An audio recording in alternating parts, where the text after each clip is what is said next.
I first noticed her in the simplest of ways, standing on her balcony on a quiet summer evening, watering her plants as if the world depended on their survival. There was nothing extraordinary about the scene, yet something in the way she carried herself made me pause. The air was warm, scented faintly with jasmine from the neighborhood gardens, and her sigh drifted across the stillness like a secret. She was my neighbor, a woman perhaps twice as graceful as anyone I had ever known, though older than me by more than a decade. Her movements were unhurried, her eyes thoughtful, and there was a quiet weight to her presence that drew me in without permission. I would tell myself not to stare, not to notice the curve of her smile when she caught me looking, yet I always did. Our first conversations were nothing more than exchanges of politeness, her asking if I'd collected my mail, me offering to carry her shopping bags, or simply nodding good evening when we crossed paths. But in those ordinary moments, I began to sense something deeper. The way her voice softened when she spoke to me, the way her laughter lingered just a little longer than necessary, all felt like threads weaving into a story we hadn't admitted was beginning. One evening, she handed me a book she thought I might enjoy. Our fingers brushed, so slight, so accidental, yet it set off a quiet rush inside me I couldn't ignore. Her hand was warm, steady, and though the touch lasted less than a second, it felt like it lingered in the air between us. I caught her eyes flicker away, almost as if she realized the same thing, though she quickly filled the silence with a comment about the weather. I walked away that night with the book in my hands but her presence in my thoughts. It wasn't attraction in the careless sense, it was something more complicated, heavier. I admired her, not just for her beauty but for the way she seemed to carry unspoken stories behind her gaze. I wanted to know them, even if I had no right to. There was a distance between us still, unmarked but undeniable. A boundary neither of us had crossed, though both of us felt it. Yet with every glance, every polite word, that boundary seemed thinner, like a line drawn in sand too close to the tide. And in my heart, I knew, it was only a matter of time before one of us stepped closer. It was late one night when I saw her again, though this time she wasn't tending to plants or passing me by in the hallway. She was sitting outside on her porch, a half-finished glass of wine resting near her fingertips. The glow of a single candle flickered beside her, throwing soft light across her face. From a distance, she looked serene, almost untouchable. But as I walked closer, I noticed something else. Her eyes carried a heaviness that didn't belong to the woman who smiled so gracefully during the day. I hesitated at the gate, unsure if I should interrupt. Yet she looked up, and when her gaze met mine, there was a flicker of relief, as though she had been waiting for someone to notice. She gestured lightly, inviting me closer, and I found myself taking the steps toward her porch as though drawn by an invisible thread. "Couldn't sleep?" I asked, keeping my voice gentle. She gave a soft laugh, though it trembled at the edges. "Something like that," she said. Her eyes lowered to the glass of wine. "Sometimes the silence feels too loud." I didn't know what to say to that, but I sat down beside her anyway. The wooden railing was cool beneath my hands, and the night carried the faint scent of rain that hadn't yet fallen. She swirled the wine in her glass slowly, watching the liquid as though it might give her answers she couldn't speak aloud.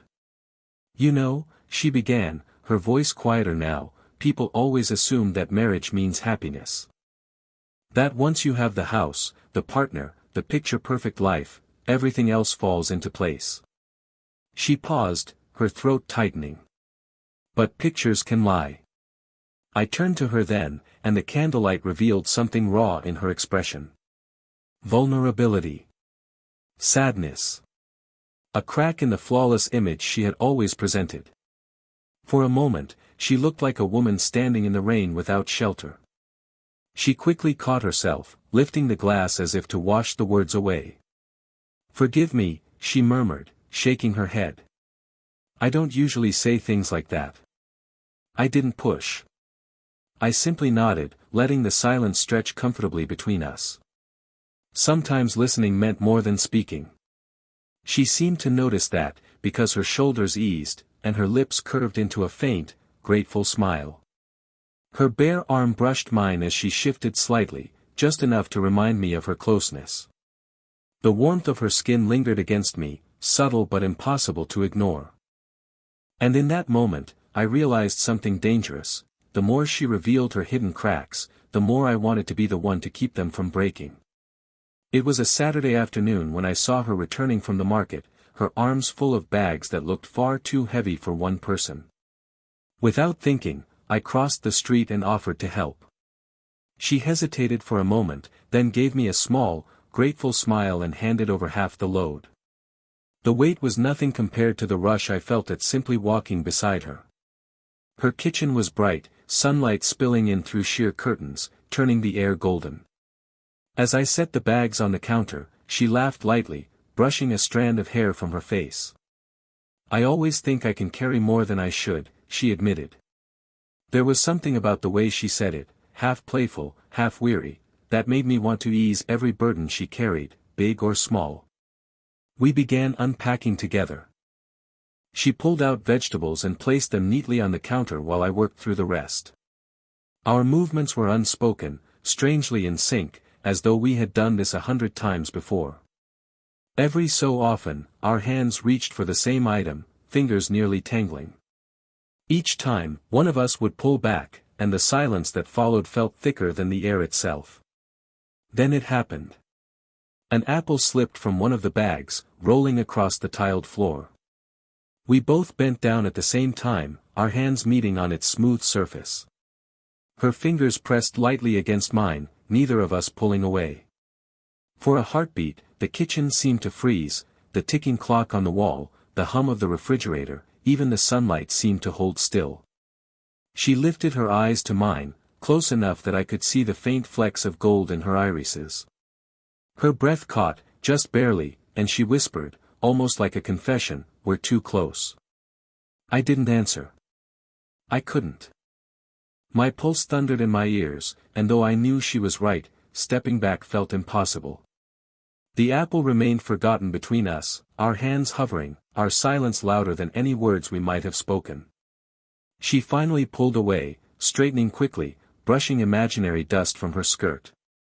"I should put these away," she murmured, her tone brisk, though her cheeks held a faint flush. I stood slowly, watching her retreat into ordinary motions, pretending nothing had happened. Yet I knew, just as she did, that something had. The line between neighborly kindness and forbidden closeness had blurred in that quiet kitchen, and neither of us could deny it anymore. The evening was cool, the kind of night where the air felt almost heavy with unsaid things. We had walked together after dinner, nothing planned, nothing dramatic, just two neighbors strolling down quiet streets lined with trees and lamplight. Conversation came easily, as it always did with her. She asked about my work, I asked about her garden, and the words flowed like a stream that neither of us wanted to see end. When we reached her house, I expected the walk to end as it always had, with a polite goodnight and a wave. But instead, we lingered. She paused at her doorstep, keys in hand, yet she didn't move to open the door. I stood close, perhaps too close, but I couldn't make myself step back. The porch light cast a soft glow on her face, highlighting the curve of her cheekbones, the faint lines around her eyes that spoke of years lived fully. She looked at me then, and for the first time, there was no attempt to hide the longing in her gaze. It was bare, vulnerable, and it made my chest ache. Her hand lifted slightly, almost without thought, and came to rest on my forearm. It was such a simple touch, bare skin against cloth, but it burned through me like fire. Her fingers pressed lightly, hesitant yet unwilling to let go. I froze, afraid to move in case the spell broke. Then, just as quickly, she pulled away. Her breath caught, and her voice trembled as she whispered, "This is wrong." The words sliced through the quiet, hanging in the air between us like an accusation neither of us wanted to hear. I searched her face, trying to read what lay beneath the words. Her eyes glistened faintly, but not from tears, more from the weight of a truth she couldn't bear to deny. Her lips parted as if to say more, then closed again, leaving the silence thick with everything she didn't speak. I wanted to tell her she was right. That we were neighbors, that she was married, that we were both standing at the edge of something dangerous. But the warmth of her hand still lingered on my arm, and the way her body had leaned, just slightly, toward me made every argument collapse inside my head. Instead, I said nothing. I only breathed with her, close enough to feel the tremor in her exhale. And though her words told me to stop, her eyes begged me not to. Her words still hung between us, "This is wrong." They echoed in my chest long after she said them, but what shook me more was the way her eyes refused to leave mine. She stood there on her porch, her hand trembling faintly as she fumbled with the keys she never actually used to open the door. It was as if both of us were waiting for something neither had the courage to name. I swallowed hard, feeling the weight of 1,000 unspoken truths pressing on my tongue. Then, before I could lose the nerve, I whispered, "Then why do you want it so bad?" The moment stretched. Her lips parted, but no sound came. A flicker of pain, and something dangerously close to desire, flashed across her face. She glanced away, toward the dark street, as though hoping the night might hide her reaction. But it didn't. I saw it. I felt it. Her silence wasn't denial. It was confession. When she finally spoke, her voice was hushed, fragile, like she feared it might shatter if spoken too loud. "Because, for the first time in years, I feel seen." The words hit me harder than I expected. Not with triumph, not with pride, but with something deeper, ache. She wasn't just a woman caught in temptation, she was a soul starved of gentleness. A wife who smiled for the world yet carried emptiness behind closed doors. And somehow, I had become the mirror where she found herself again. I wanted to reach for her, but I didn't. My hand hovered, suspended in the space between us, aching to bridge the distance yet afraid of breaking her fragile truth. Instead, I let my voice soften. "You deserve to feel that every day. Not just in stolen moments." Her eyes glistened. She shook her head faintly, as if scolding herself, but her body leaned closer all the same. The sound of the night, the chirping crickets, the hum of a passing car, faded into nothing. All I could hear was the faint, uneven rhythm of her breath. A single tear slipped from the corner of her eye, trailing down her cheek. My chest tightened as I fought the urge to brush it away. She caught me watching and gave the faintest, broken smile. "You shouldn't make me feel this," she whispered. But it was too late. The truth was no longer something either of us could bury. For a long moment, neither of us spoke. The world outside her porch seemed to hold its breath, waiting for one of us to step away or step closer. I could still hear the faint tremor in her last words, "You shouldn't make me feel this." Yet, even as she said it, her body betrayed her. She shifted, just slightly, and the distance between us narrowed until the warmth of her presence was impossible to ignore. Finally, she exhaled a weary sigh, as if surrendering to a truth she had tried too long to resist. Slowly, cautiously, she leaned into me. Her head came to rest on my shoulder, her hair brushing against my jaw. I froze, not because I wanted to pull away, but because I didn't want to break the fragile trust she was offering me. My hand moved on its own, careful and deliberate, until it found hers. I didn't grasp tightly, I simply let my fingers touch the back of her hand, a quiet reassurance that I was there. She didn't pull away. Instead, her palm turned upward, pressing into mine with a soft, trembling certainty. The world around us blurred. There was no judgment here, no labels, no titles, just two people sitting in the quiet, breathing in the same rhythm. Her heartbeat pulsed faintly through her touch, and with every second, I felt her walls soften. She wasn't the composed neighbor with the perfect smile anymore, she was simply a woman, weary and yearning, finding rest in someone who saw her. "I shouldn't be here like this," she whispered again, though her voice carried less resistance now and more confession. "You're not alone," I murmured back. The words weren't rehearsed. They rose from somewhere deep inside me, carrying the weight of everything I wanted her to know but couldn't yet say. She closed her eyes, her cheek pressing more firmly into my shoulder. I could feel the warmth of her breath against my neck, steadying as though she had finally found a place safe enough to exhale. Her hand squeezed mine gently, nothing desperate, nothing rushed, just a small gesture that spoke louder than words ever could. We stayed like that, wrapped in silence, letting the night carry us. No kisses, no declarations, just the kind of closeness that felt more intimate than either. And though the line between us was still dangerous, I realized then that sometimes surrender didn't mean falling apart, it meant finding someone strong enough to lean on. The night slowly gave way to morning. I hadn't realized how long we had sat there, pressed close on her porch, until the first hint of dawn painted the horizon with soft streaks of gold. The air was cooler now, tinged with the smell of dew and earth waking to a new day. Still, she remained against me, her head resting lightly on my shoulder as though she had finally found a place she didn't want to leave. When she stirred, it was gentle, her hand slipping from mine only so she could straighten, brushing her hair back from her face. The porch light had dimmed, but the new sunlight revealed her in a way that made my chest ache. She wasn't trying to be perfect, wasn't hiding behind polite smiles.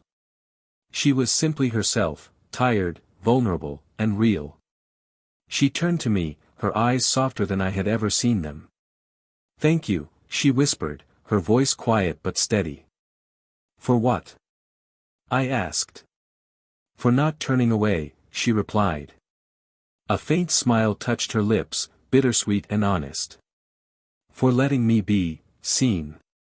Her words stayed with me, sinking deeper than anything she could have offered in that moment. It wasn't about stolen touches or forbidden desire, it was about the truth we had shared, fragile but undeniable. And though I wanted to say more, to promise her things I wasn't sure I had the right to promise, I simply nodded. Sometimes silence carried more weight than any vow. She stood, finally reaching for her door. For a heartbeat, I thought that was the end, that she would step inside and close the chapter before it began.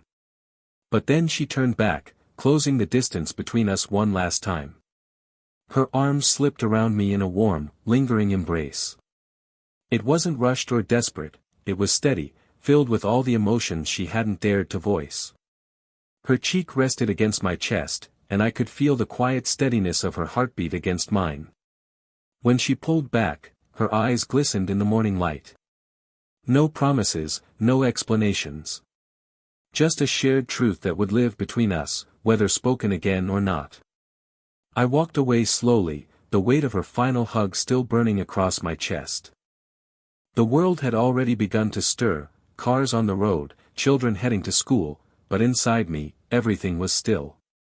And as I stepped into the day, I knew this much: what happened between us wasn't a mistake. It was a moment of truth, one that would remain, quietly, with both of us, long after the morning faded.